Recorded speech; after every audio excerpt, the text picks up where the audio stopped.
Donc cet événement-là, la fente de la lune, Allah subhanahu wa ta'ala nous en parle dans le Coran, dans le verset 1 de la sourate 54, lorsqu'il dit, et je traduis, « L'heure du jugement dernier approche et la lune s'est fendue. »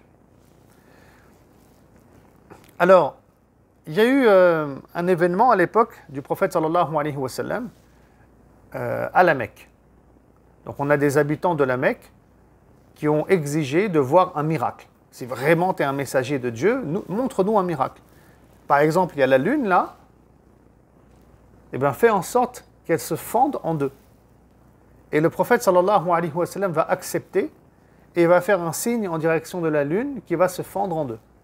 Donc ça c'est un miracle qui est très important parce que ce n'est pas un miracle qu'on retrouve uniquement dans la sunna du prophète sallallahu alayhi wa sallam, mais Allah subhanahu wa ta'ala en parle dans le Coran. Et dès lors que Allah en parle dans le Coran, ça a absolument toute son importance.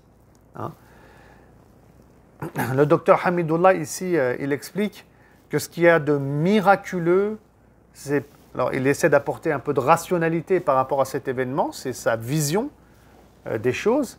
Donc le docteur Mohamed Hamidullah explique que ce qu'il y a de miraculeux dans cet événement-là, c'est pas forcément que la lune vienne à s'ouvrir. Donc pour lui, sans doute, il s'agit d'un phénomène naturel qui a eu lieu. Donc c'est pas forcément un miracle en soi. Lui, il explique que le miracle ici, il est situé ailleurs. J'ouvre une parenthèse, hein, c'est intéressant. Il dit le miracle, il est situé où? Il est situé dans la question suivante. C'est que la lune, elle devait se fendre en deux par rapport à un mécanisme terrestre, rationnel et sans doute explicable sur un plan scientifique. Et ça devait avoir lieu une fois peut-être. Une fois par rapport à la vie de la Lune et la vie de la Terre. Et ça a lieu exactement au moment où les Mécois demandent de voir un miracle et que la Lune se fende en deux, et ça se passe exactement au moment où le prophète sallam il fait un signe en direction de la Lune. Et ça, c'est pas du hasard, c'est pas possible. Donc ça, c'est aussi un aspect miraculeux dont parle le docteur Hamidullah, qu'Allah subhanahu wa ta'ala le prenne dans sa miséricorde, qui a écrit aussi une œuvre de 2 volumes sur la vie du prophète Mohammed sallallahu alayhi wa sallam.